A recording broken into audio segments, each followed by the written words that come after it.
everyone, good day everyone. My name is Androlito Gabalani. Welcome to the channel. So now, I will teach you about the power rule. No, ito yung kauna-unahang steps sa 4-step rule. So, if you can see, na mayroon tayong mga formula dito ng dalawang formula.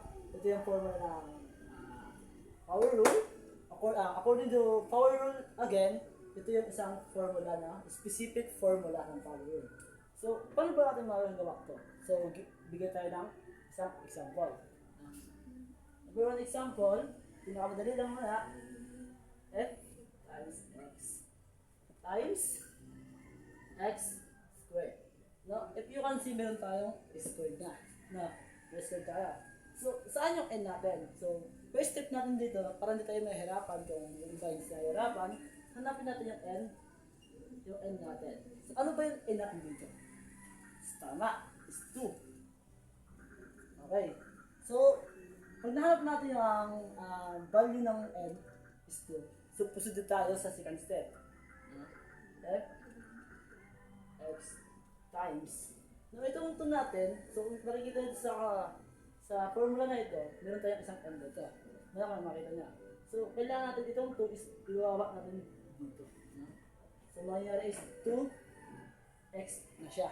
So, yung dito, meron tayong n. So, 2 minus 1. If you can see, diba, na magkaparehas na halos lahat ng mga dito is nabigyan natin ng value. So, itong 2 natin is yung n, then x. Tapos, itong n natin is 2, then 1 is 1. So, yung final answer dito is ito. F times 2x lang. Na kapag kasi 2 minus 1 if 1, no? So dahil sa atin sa calculus is yung 1 dito is magiging visible na siya, no? Okay. So bigay pa tayo ng isa pang example, number 2. So example natin next is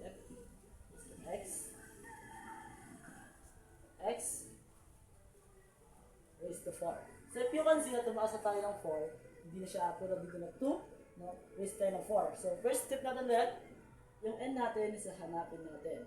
Yung value ng x natin is 4. Then proceed tayo sa next.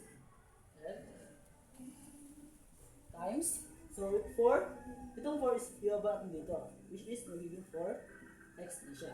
Then 3 minus 1. So hindi pa tayo yung final answer. Ito makita na dito, diba? Meron 2 minus 1, then kailangan magiging isa lang yung number dito. So, yun.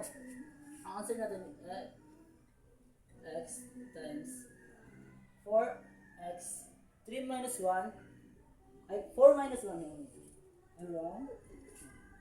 4. So, 4 minus 1, which is 3. So, this is our final answer. Yan. So, I hope na may natutunan kayo sa aking tinuro. See you to next video.